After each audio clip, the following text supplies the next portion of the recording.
Ahodash Minoa WGZS Indigo Cheba Mong Bishon and Dotem.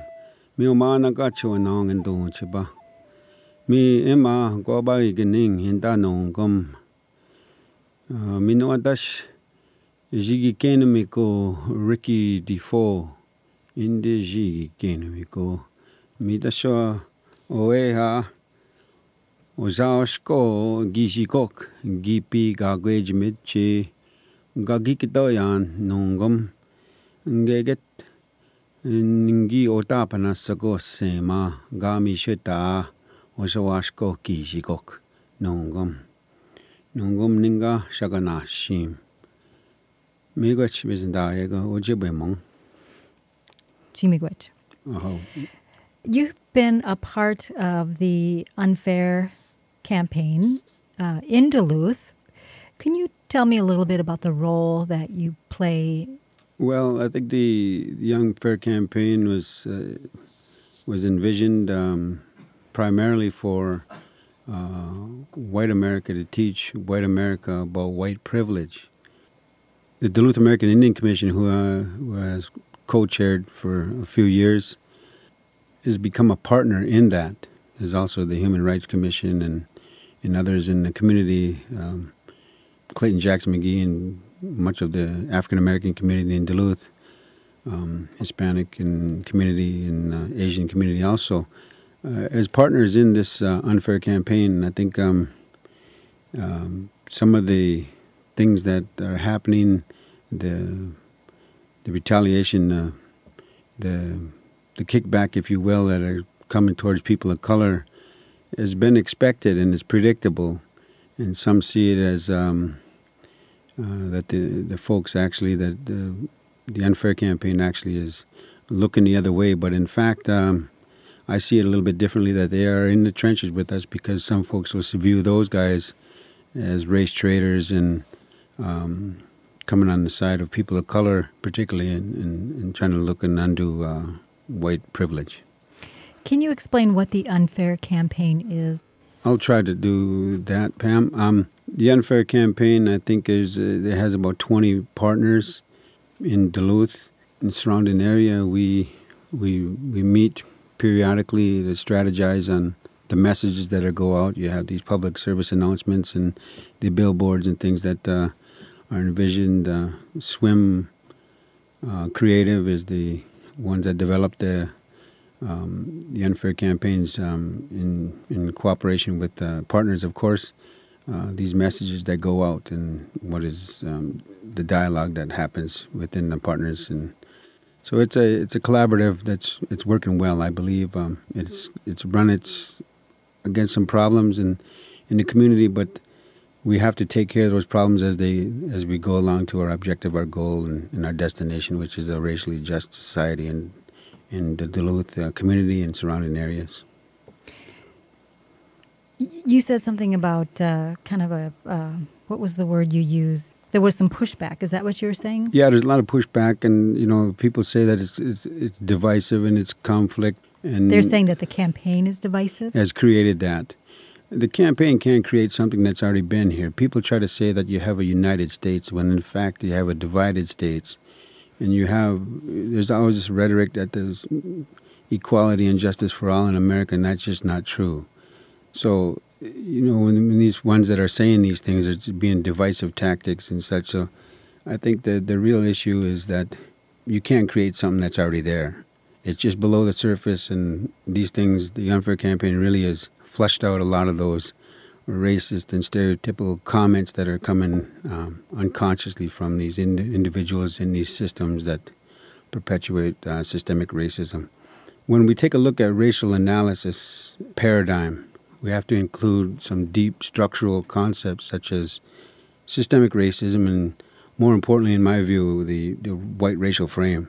There's a book by Joe Fagan talks about the white racial frame in a way of understanding, in a deeper, probing way, of why people think the way they do, why they act the way they do, why they talk the way they do, and even cases why they write the way they do. Because things are coming from a white racial frame. We've all been socialized to be racist in this society. We all think using this white racial frame that's been socialized since we were children. So that includes all these stereotypes, which is a belief system, and you have these metaphors, which is a deeper cognitive understanding. You have images, which is a visual, and you have emotions, which are feelings, and then you have narratives, interpretive narratives, which is, and you also have a inclination to discriminate. And this white racial frame even goes so far as to have some non-linguistic elements to it, such as smells. So when these all play a part in different moments in everyday life in mainstream America. In your view, what would be an appropriate response to a situation like the Jason Vincent Facebook comments? Well, each incident as it arises has different elements to it. In this particular case, I read the posting on Facebook, and it had a stereotype of a drunk Indian, and also that in reference to animals. Animals is part of the great narrative of inferiority to dehumanize a people, and from the beginning. So it looks to be the European Americans are the superior, and the Native Americans thus then are inferior. When you dehumanize them, such as calling them animals and such, the other part of the stereotype, which is a belief system that Indian people are drunks, is a myth. When we look at even the word of Indian being a social construct in America, which is a other, the Indian is a other in America, and we in fact are at the lowest rung of American society. So to call ourselves Indians, in my view, is to include ourselves at the bottom of this so-called nation that's supposed to be equal. So these are images. When someone says American Indian, and you go to a school and ask these in white America an Indian, and oftentimes it's they see these stereotypes that are perpetuated by those in elite white American jobs. So what would be an appropriate response to what took place on the Facebook page? Well, an appropriate response, oftentimes, racism is a denial of relationship. So to build relationship then is to break through that, and you're in dialogue with an individual. Oftentimes these folks that make these racist comments and stereotypes and all these emotional comments and such like that, they want to hear themselves talk. They don't want to hear you talk. And when you're talking, you can't learn. So there's moments when you have to develop that relationship and develop that dialogue. There's moments for that, and that's what we're trying to hope and to achieve in each individual case. Such as this, and the Fox 21 News director at the time, Jason Vincent, and said so.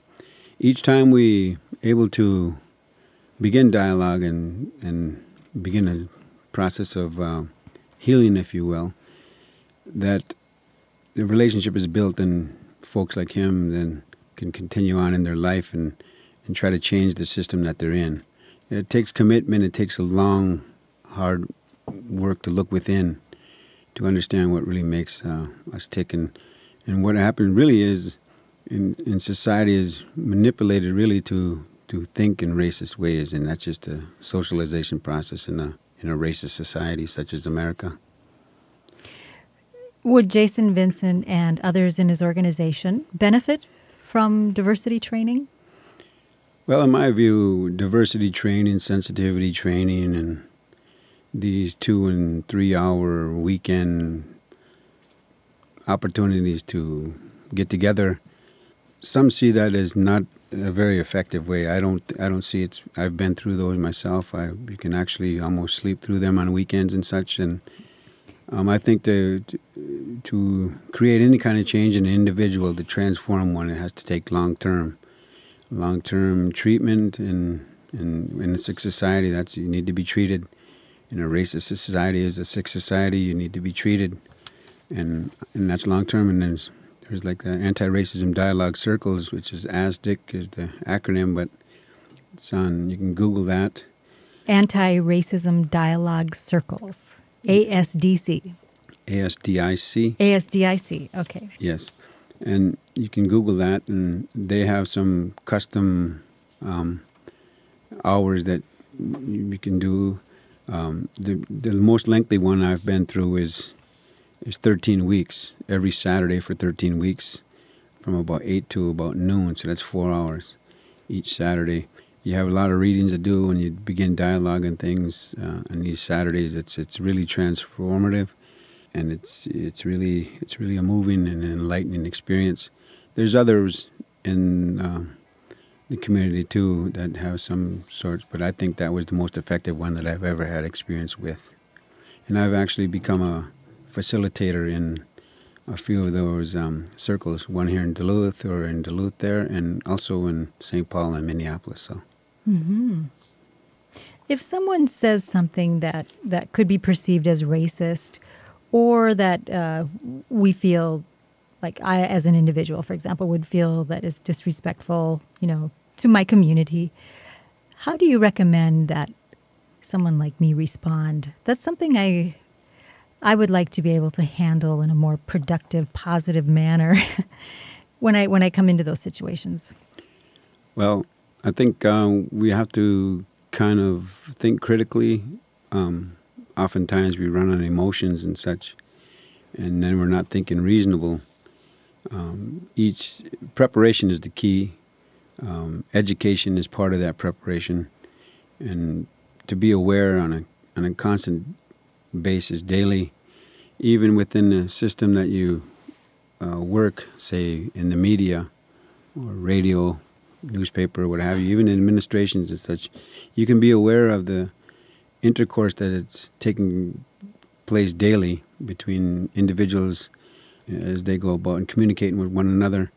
And you can watch for these racist comments and things, and be prepared for when that moment comes, and to try to handle it in an appropriate way. Because, again, creating relationships is what it's all about, and that takes time and effort and a willingness to do that. Because, to me, I look at it as like an alcoholic is he's drinking, or a drug addict or using and such, and everybody seems to know about it in the community, but when they want to come clean, then they want to go use anonymity. But once that anonymity is no longer there, then it seems to lift the burden from the shoulders of the individual, and then they can really begin that transformation into a clean and sober and productive life. So it is with the racist. The racist needs to follow that same approach, in my view. Mm-hmm. I think that takes courage. I whether it be for me or anybody, it takes courage as an individual to have patience, to kind of hold your center and not react, as you said, on an emotional level. And I like what you said about preparation. I have a lot of years of training in Taekwondo. And that's the same thing. You prepare, you train, basically is what they say. So that when it comes to that moment, that you don't have to think. You don't have to, it's just natural. It's just a natural process. What I mean is the reaction is not what the average person would do, because you've put a lot of time into preparation and training. And that's interesting, because I never knew that before about, healthy intercultural communication, especially when it's something that could really ignite into something negative. Individuals have a way of, when we begin to talk about race in America, because race does matter, most individuals get defensive, and they think that it's an attack on their individual beliefs and the way they see things and such, and they'll adamantly say that I'm not a racist, and they begin the defense of that. We have to get past that being offended, mm-hmm. and it's not personal. It's not personal, and it's not, and And it's going to create a certain amount of discomfort, and people don't like to feel that way.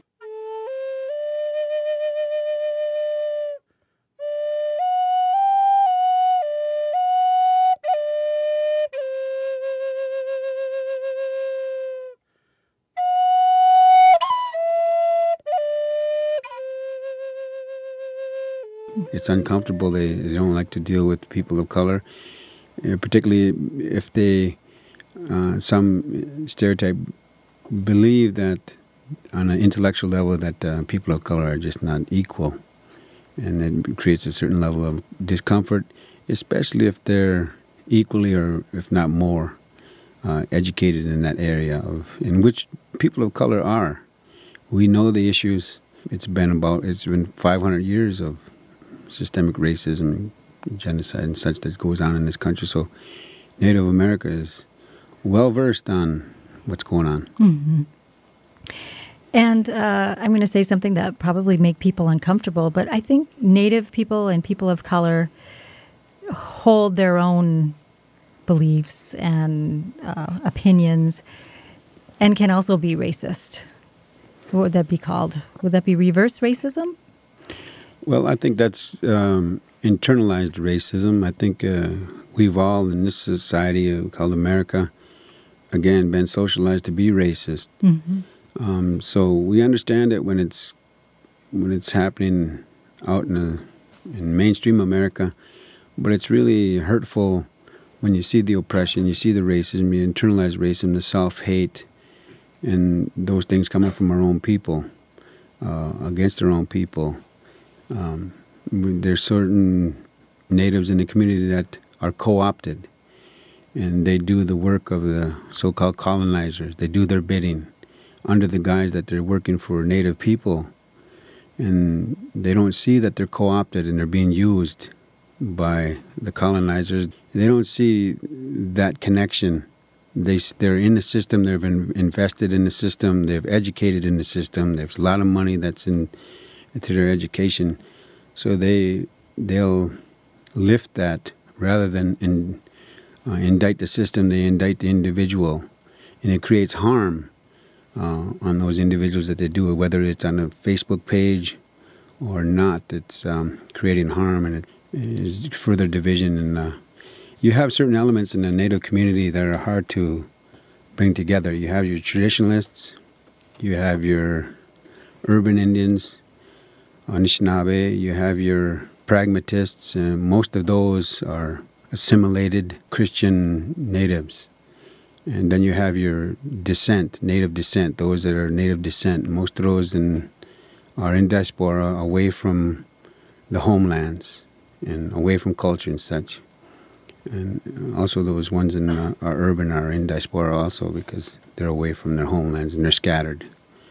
So how do you unify all those elements of Native society? And then when we talk about internalized racism, internalized self-hate and such, it's a reality that's in Indian country. And you have a system, a government system, which is really ineffective replication of a structure that has inherently been detrimental to Native people. And we're replicating those oppressive things on reservations throughout America under the IRA 1934 sort of governance, corporate hegemonic governance.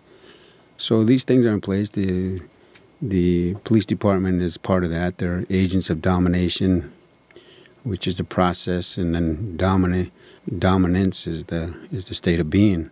So they work together. So when we see this is what's extremely hurtful, because Native people experience trauma day in, day out, every day, racist things. It affects their health and well-being. And then when we have those things happening internally, it's extremely damaging. Before I get to the last couple questions, I know that you came from a meeting with Jason Vincent. And can you share a little bit about the meeting and who took part in the meeting and the outcome? Well, the meeting started at 6 o'clock. We got done about 7:35. It was a productive meeting. I thought it went cordial. He he felt a lot about the context of certain things, like say if you're text messaging and such, or if you're Facebooking or tweeting or whatever, that oftentimes in this cyberspace you can't get out your context of what you meant. So he was hitting hard on that it was not meant what he said. He was alluding to the fact that, but in fact, when we said, well, how could the Native people can view it any other way? How could they not? Drunk Indian being a stereotype metaphor. You have the Native man that wandered into his yard as one of the number of animals that had been frequenting his yard and become a nuisance. You know, but that's normal. You know, I mean, normal. It's predictable that you try to defend yourself first off, and I think once you get past that, then you can start to begin true dialogue. And I think that he's open for that. I think the Fox folks put a gag order on him when he came back from his vacation, and then you've seen the uproar that it created. But now that he's going to be leaving tomorrow, going to a job in Iowa, that he says that he had previously been interviewed about and accepted the job before everything happened here. So his resignation was already in the process. So it's up to him to take the next step. But he was hoping to share his story also. Mm-hmm. He felt that the protest was just that, a protest, and that certain folks came to that protest. It went on an email list and social networking, so we weren't in total control of whoever showed up. But what was displayed on TV was that the chant that Jason Vincent's got to go. And in fact, that's not why we came to be in front of Fox 21 that day. We had dialogued about some things that we wanted to have training and begin relationship and go from there. So he was upset that that's what it was, because a certain individual brought a bullhorn and stuff and started chanting that. So we were in the midst of that. It was spontaneous. It wasn't planned. And he wasn't part of the dialogue that brought us to that point. The individual with the bullhorn. Yes. Mm-hmm. And it happened previously this early spring when we were in solidarity over at the staff, the Eagle staff that's currently situated in between on the grassy hill there between the federal building, the court, St. Louis County Courthouse, and the City Hall, when we gathered there symbolically as a people and as our allies, and that there's certain factions or elements that came from Minneapolis and also some from Duluth that were listened to, that we're supposed to be in solidarity. Nobody was supposed to engage with the white supremacists. But in fact, there was a number of people that did break ranks with us and go over there and engage. So we're not in control of all that. It's live, it's spontaneous, and that's what's happening. So that was the two things that happened that are similar in that regard. There's often in this unfair campaign, this dismantling racism and undoing racism and anti-racism dialogue circles, there's often a reluctance to call out people that are in these systems that are perpetuating racism. For instance, in this county of Carlton, there's the Carlton County Attorney, Tom Pertler, and his assistant, James Ross, these folks have exercised white privilege right in front of our faces, and nobody calls them out on it. When we talk about collateral damage, sometimes it means losing your job. From Arrowhead Regional Corrections position, we have Steve Borud, who is a probation officer there, that in fact used language such as Shear's victims were white business owners doing business on an Indian reservation. Whether the court commits him to serve his time in Department of Corrections, it's obvious that some consequences in order. So this is when I talk about the white racial frame. He's writing to the judge, coming from a white racial frame. He's identified that the victims were white and that they're doing business owners doing business on an Indian reservation, that in fact the man was native. So these are coded things that happen. So these individuals, and there's many of others like them in each system, sometimes have to be called out. And that's what for the greater good of society. And it's not an attack on them personally, it's an attack on the principle of that. So I think that's a reality. I think that there is reluctance to name these people, but oftentimes they expose themselves, such as Jason Vincent has done. So the focus is on the behavior, not on the person. Yes, yes. And perpetuating that, well, how are they in a position to be truly changing for the community? I mean, you know, when you're for a racially just society and a beloved community, you have to have true equality. In a racist society, it has to be challenged. Left unchecked and unchallenged, it'll continue. Racism in America is a reality, and it's like a elasticity. If you don't fight it every day, it will spring right back to where it's originally at.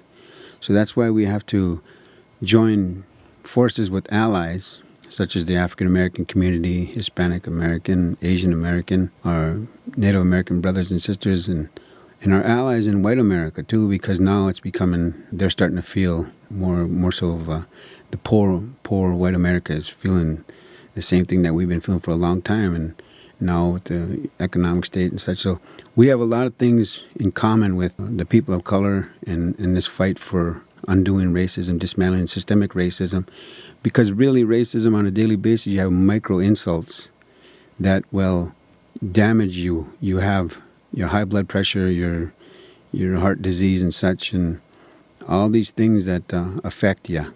So it's really damaging. It's insidious. It's insidious, yes. It's deep and it's pervasive. Pervasive in America.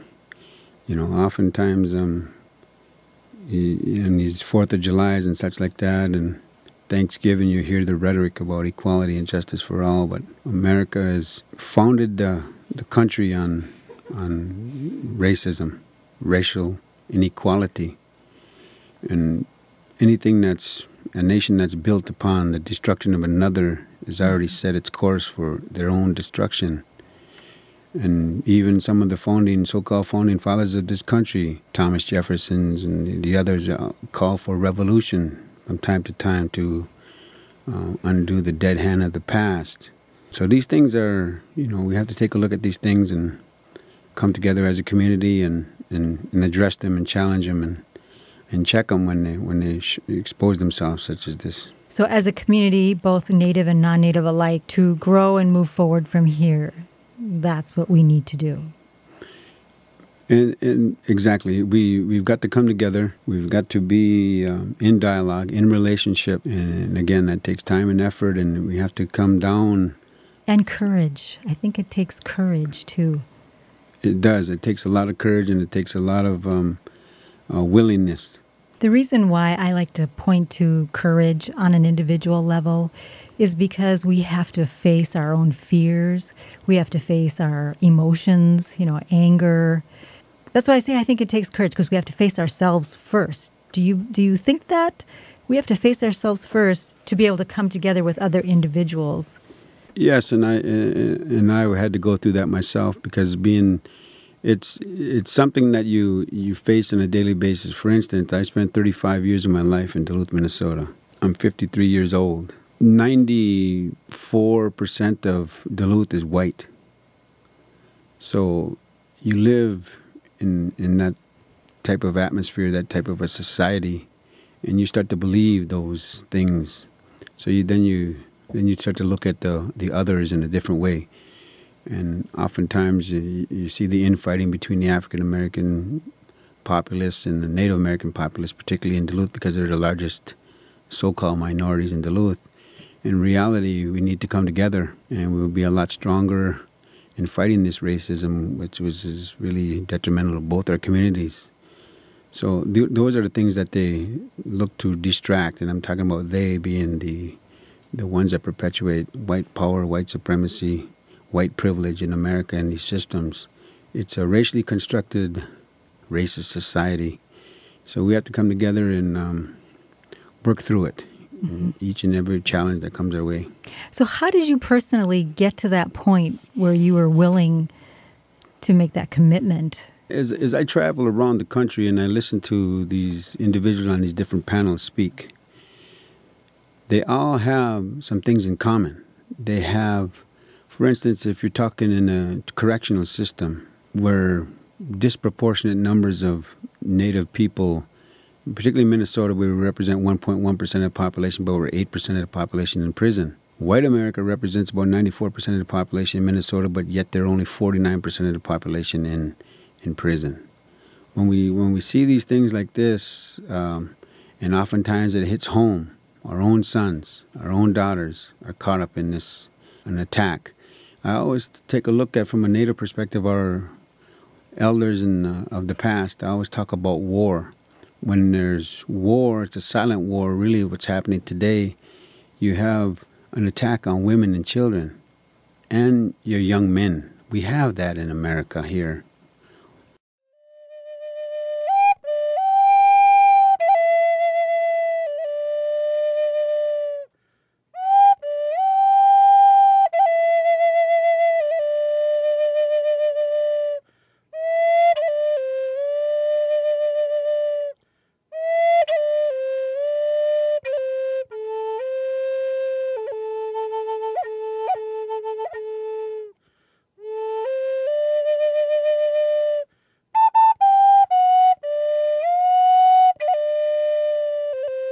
Ogijita, my understanding, is Ode and Gitchi. Gitchi Ode, a grand heart, something somebody will do for the people. Do something for your people. You'll do almost anything or anything for your people. And that's Ogichi Da. So when we think about, so it doesn't mean that you're a veteran, you're a warrior and things. You do things for your people, and then some. And it's been in English. It's come to that. But it's traditional values and things and principles that one, and customs and these things, that natural laws and traditional laws and these things that one lives by every day is Ogichida. Some in the past have looked at as Gichida as going across and fighting in these wars for the imperialist America and colonial America, and to fight their interests and expand their empires and such. And we honor our veterans and our soldiers, and there's real honor in in what they're doing, defending the lands and such. But when we take a look at the American flag and we're flying that, and it's just the American flag is an icon, and an ultimate icon of something that's subjugated our people. So that's the ultimate icon of our subjugation of our own people, is the American flag, and we hold that up. And it's just critical thinking. We're looking at things in a different way. In today's society, contemporary Native America, we look, say, to be Ogichita, you can say fight racism. You can fight and stand for protection of your women, the women, Native women, and particularly our children and our old ones and things. So you're fighting the abuses and the oppression and voicing that. We no longer have to fight with weapons and bombs and spears and guns and such. We fight with our intellect, and we fight with words. And together we can become Ogichi Dog. Any final thoughts before we wrap it up? Well, I just want to thank you, Pam, for having me on and hearing me and beginning a friendship, a relationship in that way. I think this is a great opportunity for us to come together and dialogue more further on racism in America, particularly in this community of the surrounding area, Duluth and the reservation surrounding. And I want to thank WGZS for having me. Miigwech Sigo. Miigwech.